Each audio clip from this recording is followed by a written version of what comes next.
K-Boys at Kalingap Rab hinarang na naman. May nakaabang sa kanila sa daan. Isang mapagpalang araw sa inyong lahat mga Kalingap, sanay hindi nyo po makalimutan na mag-like sa video na ito mga Kalingap. At paunawa tapusin muna ang kabuuan ng video na ito mga Kalingap at para malaman ang nilalaman nito. At maraming salamat po mga Kalingap sa pagpatuloy na pagsuporta lalo na kay Kuya Val Santos Matubang at Kalingap Rab. K-Boys hinarang. At mga tambay nakaabang na pala. Pero bago yun ay pag-usapan muna natin mga Kalingap. Ang ginagawa na pabahay ni Kalingap Rab mga Kalingap kina Filomeno.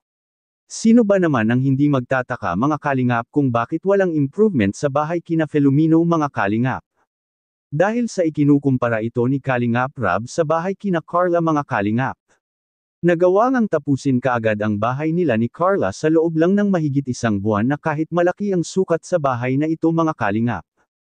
Kay Filomeno pa kaya na ang bahay na ginagawa nila Kalingap Rab doon ay hindi gaanong malaki dahil sa sakto lang ito sa 2 tao or mga 5 katao ang pwedeng makatira sa bahay kina Filomeno mga Kalingap.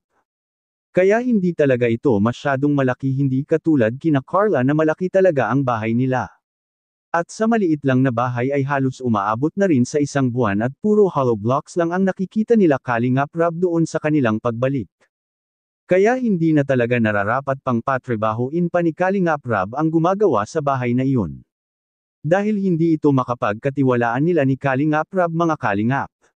At ang palagi lang sigurong ginagawa ng taong ito mga Kalingap ay ang uubusan lang ang oras nito dahil sa alam naman niya na may pera at makapasahod si Kalingap Rab sa kanya kahit na matagal pa itong matatapos. Ang malaking pagkakamali lang ng lalaking ito mga Kalingap ay hindi niya naisip na basang-basa at alam na alam ni Kalingap Rab ang isang manggagawa niya ng bahay ay masipag. Dahil sa kahit kaunti lang ang maatasan niyang gagawa sa bahay na iyon mga Kalingap ay alam na alam ni Kalingap Rab kung ano na ang magiging aasahan niyang natatapos sa pinapagawa nitong pabahay sa mga Kalingap carpenters mga Kalingap.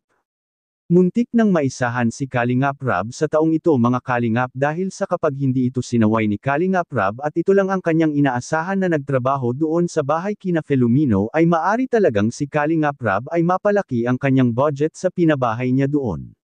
Dahil sa napakamahal ng labor ngayon sa mga carpentero mga Kalingap. At katulad na nga sa mga kasalukuyang mga nangyayari ngayon kahit sa ating mga minamahal na taga-subaybay mga Kalingap ay hindi rin nakaligtas sa mga tao na ang alam lang ay ang uubusan lang ang oras at para palagi lang makakatanggap ng sahod at wala naman gaanong nagagawa. Kaya malaki talaga ang masasayang na pera kapag makatagpo ka ng mga tao na hindi marunong tumatanaw ng utang na loob sa nagpapagawa ng bahay. Sana naman ay isipin rin na hindi basta-basta ang mga binibili na mga materyales ngayon napakamahal na. Katunayan niyan ay binabaliwala na lang ni Kalingap Rab ang lahat ng yan para lang makagawa ng bahay at makatulong sa mga tao na lubos na karapat dapat mga Kalingap. Kaya nararapat lang talagang suklian rin sana ng mga carpentero ang kabutihan ni Kalingap Rab. At sa kabilang dako naman mga Kalingap, K-Boys hinarang at may nakaabang sa kanila.